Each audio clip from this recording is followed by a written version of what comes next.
I just recently bought a boiler, coal wood boiler. It's an older type. I think it was made in the 80s. Doesn't seem to be used very much at all. This is it, actually. This is in pieces now. This is a sectional, I guess they call it a sectional boiler. And it reminds you of a radiator, which is very similar to a radiator. And in that you put it together per sections, and then you build the fire in the middle of it. So what I gotta do is clean all the grooves out the whole way around and around the lower port and the upper port on it, and then put them all back together. And the expando goes around this section here, and it acts, I would assume, as a lubricant and also as a sealer, because you do have to wait, I think, 24 hours before you actually fire it up. But you can see the old sealer on it there, and evidently it must have leaked through here a little bit at one time. There's a little bit of rust here. Some of it's just minor surface rust. Most of it is. Some of it's heavier, but you can see the thick liner. And this is what you have to seal each piece. This isn't the water jacket. The only water jacket there is right in here. And then, well, these are each a jacket. These are hollow. You can hear that's hollow. And then each one of these are hollow. And that's what transfers the fire, heat from the fire to the water, well, to the cast iron, then to the water, and then circulates this through. This is the top, and this is hollow the whole way through, clear down to the bottom one.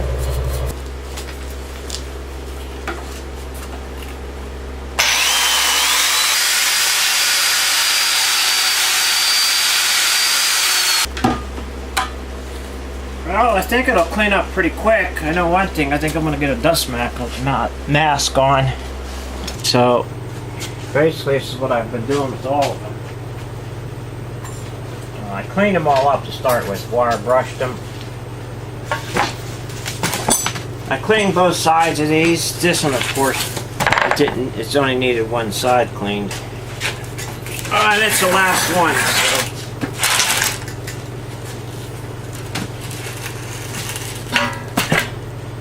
What I did, I cleaned these up real good around here. This one actually looks like it could be cleaned quite a bit better. This was the first one I cleaned, so it's got some surface rust on it. So I'll take this apart so that after I caulk that one, it'll be ready to go. And I do caulk it, slap it on, tighten it back up.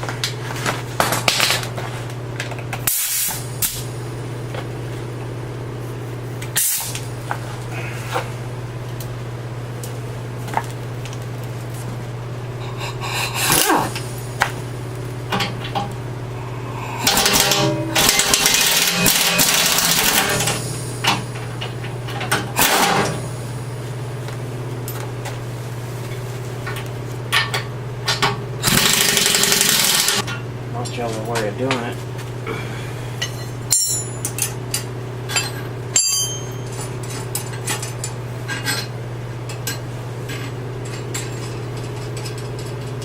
Once that back's on,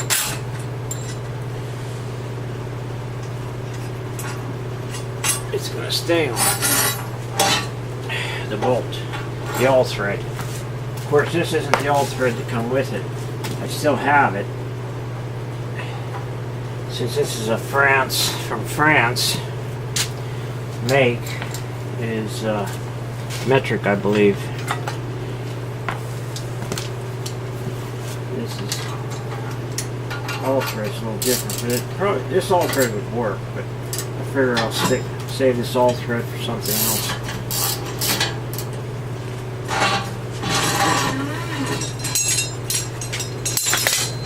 But just to give an idea to everybody who wants to thinking about doing something like this. I suggest not to, but unless you have some mechanical ability, 'cause it's not an easy thing to do.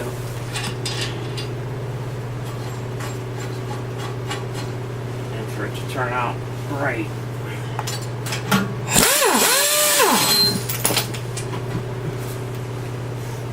So this is the part I put that expando on it, which is a water base. I don't know, mixing these, a couple guys told me just use one, use the latex. I don't know.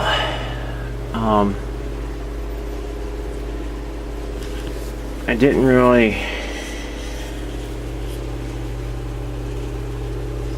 do a whole lot of research in it, but after I'm this far, I'm thinking maybe I should have, but I'm not changing it now. Let's see what happens.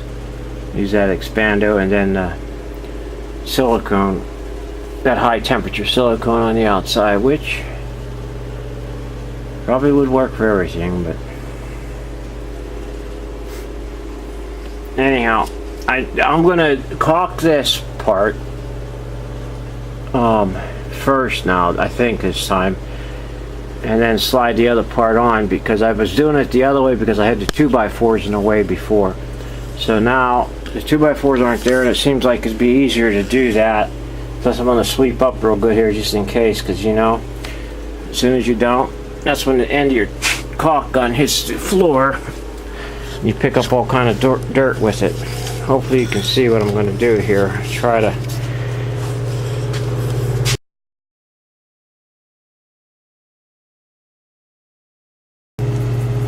ever decides to do this. You know, after this is first one I was done, I knew they were put together like this. So I wouldn't be afraid to do another one at all. Well, I wasn't afraid to do this one, but you know what I mean? I have a lot less questions, a lot more answers. So I'm going to caulk this. First I'll mix that batch of expando up. I don't know if I showed this before. This is that expando. It's like putting on the bushings. It's water. You mix it with water. Free commercial for them maybe. And it seems like a good idea. It's a pipe joint compound is what it's called. It's also the problem solver, which expands when it starts to dry, which is a lot of, it reminds me of cement. Regular cement used for anything, you know, like for setting block or anything, except it's real fine, probably refined a lot of other things. It probably basically has the same chemicals in it. It's just a powder is what it is. It don't take, I'll tell you what, it don't take much water. Very, very little water. In this can, I probably wasted most of it. Because I didn't want to save it. And it's like you always put too much water in it. I'm in tight corners here, by the way. That's why it's as far back as that camera wants to go. It did very little, few drops. I mean, very little water. Oop, that's probably too much.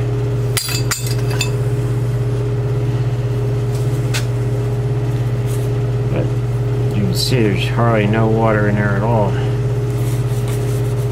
Yeah, and then I could tell that that's too much, way too much. But since this is the last joint, yeah, that's like slippy sloppy. The thing I do is just dump some of it out right in the crack on the cement. There you go. I'll fix it. That way it'll take a lot of the water out of it. You see I dumped quite a bit of it out. It goes a long way. I've been mixing it for a little bit and it's just so easy to put too much water in it. I see some kind of white chunks in there. Now it's way too dry, but you know what? A little bit of water on my fingers is a way to do it. To get it to where you need it. They say like a ketchup. Heinz 57, I believe. But you can see it's already, you know, a few drops and she's there.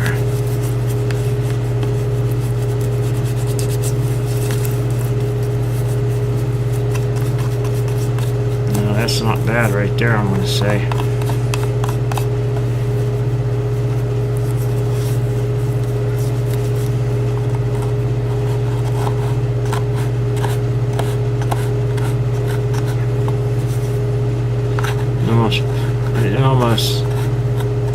It almost seems thin, actually.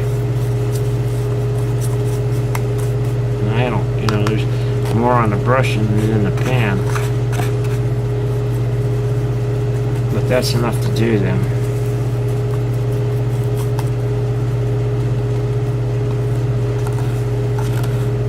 So I mix that up first, that way it gives it a chance to sit a little bit. Doesn't tell you to let it sit, but that helps make sure it soaks everything else in.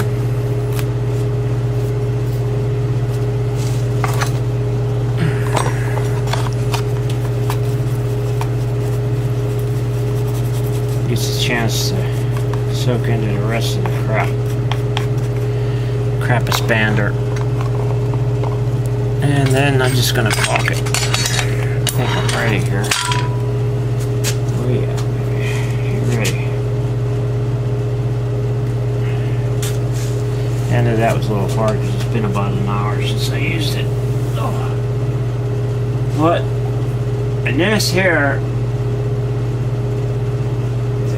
it doesn't hurt to put it on a little heavy, if you ask me, because it's squeezed. You're sure you got it everywhere when you start squeezing it together.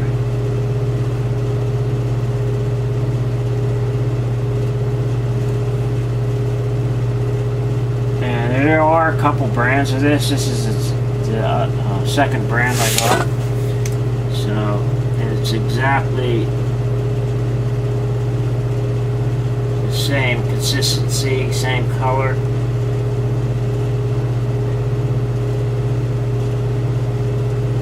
So this silicone seems like pretty good stuff. I don't know. It's supposed to withstand 500 degrees, 600 for a little while, it says.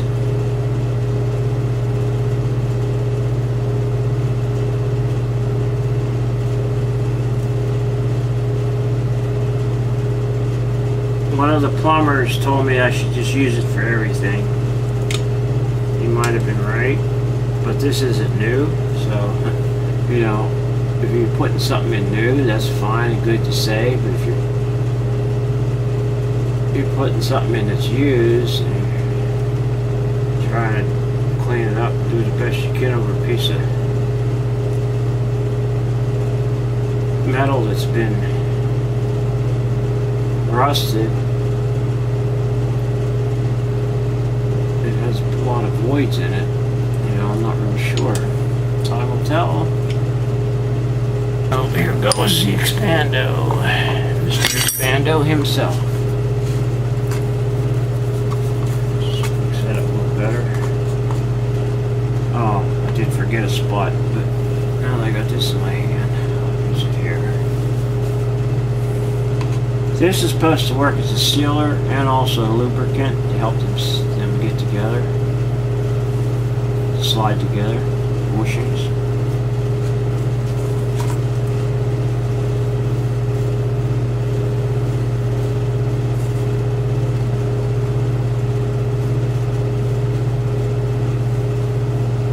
See, there's a bottom one and a top one.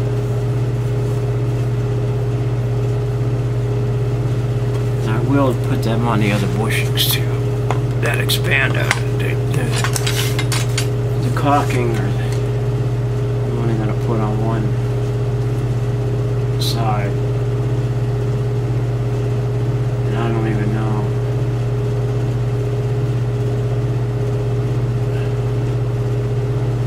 It's like rotate this here.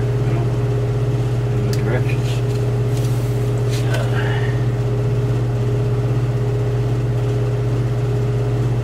Easy. Seems like it should be.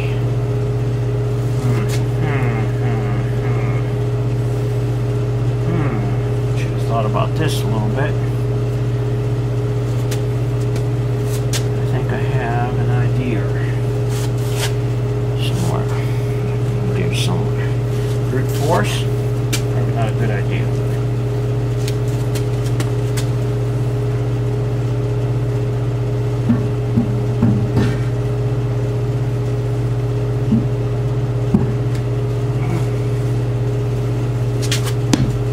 Maybe it is. Maybe brute force was the good idea.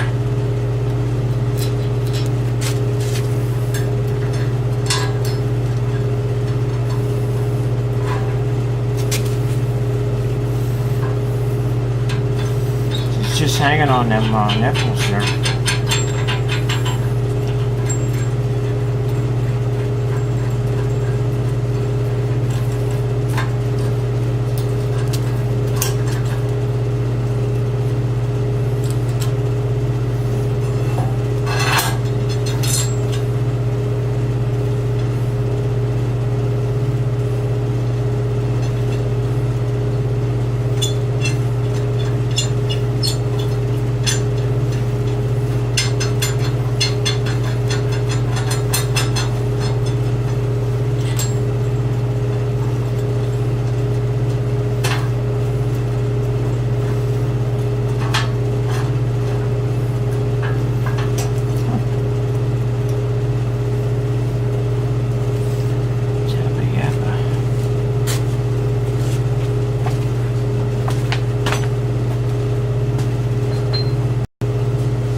Seems to be on pretty good.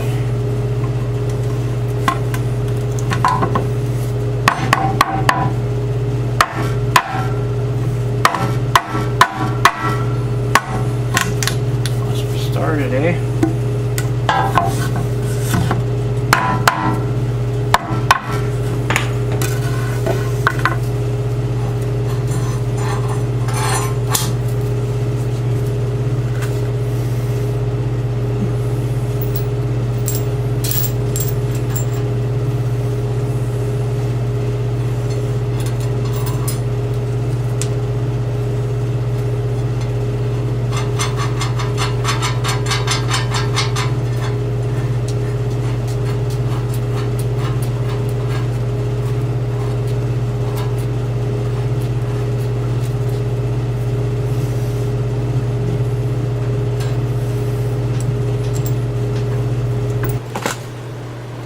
So 3/4 inch must be a metric size.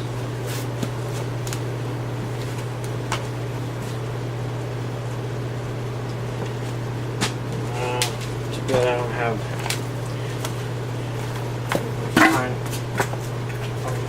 wrenches I need when you need them. Boo.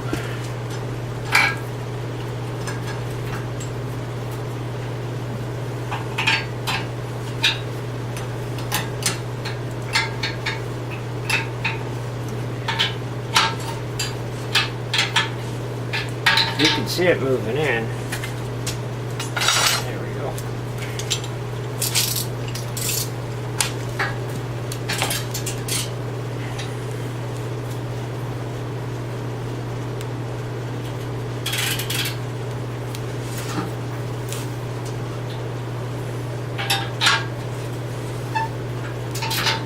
Quite a bit there.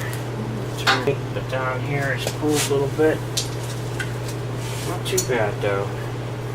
Seems to be pulling fairly even.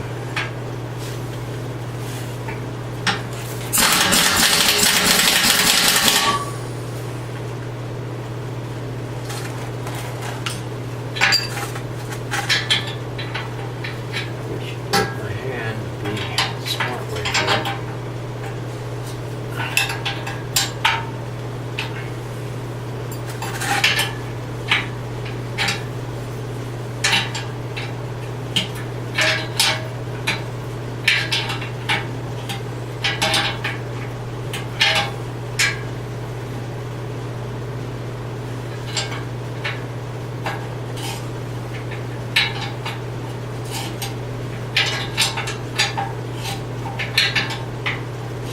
you want to try to tighten these evenly as you possibly can.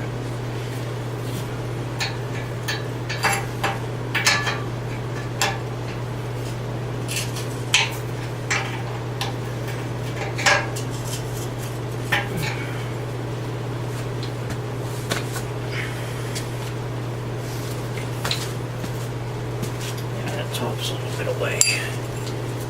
Got a couple crankers.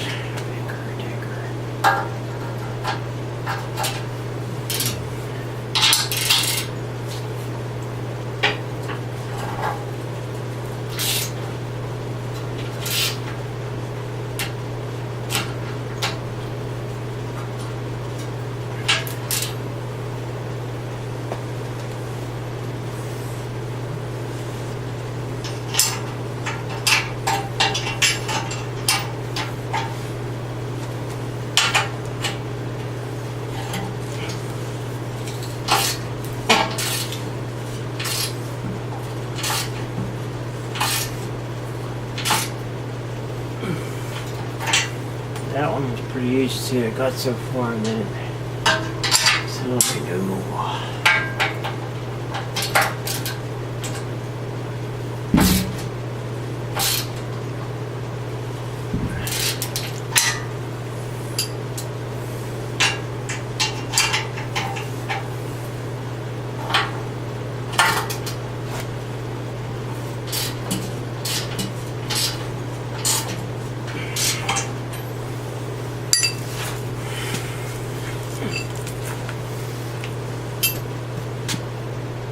Very little difference in them two, but I can see it. So, the bottom one especially.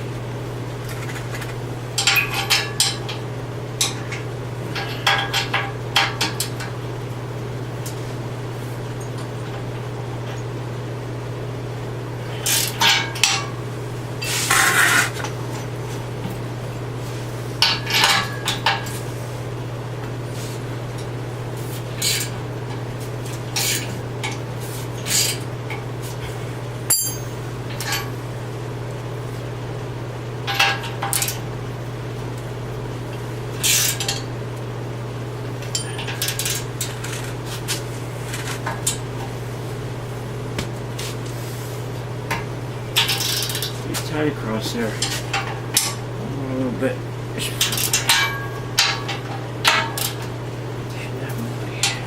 See that loosened up quite a bit.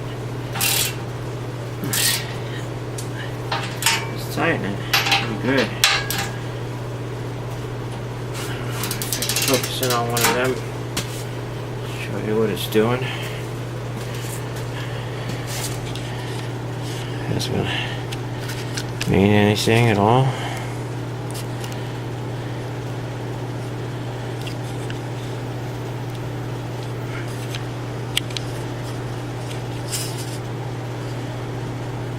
Tighten a couple of the other ones first and I'll come back to that.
This is the second year of operation of this Chappee,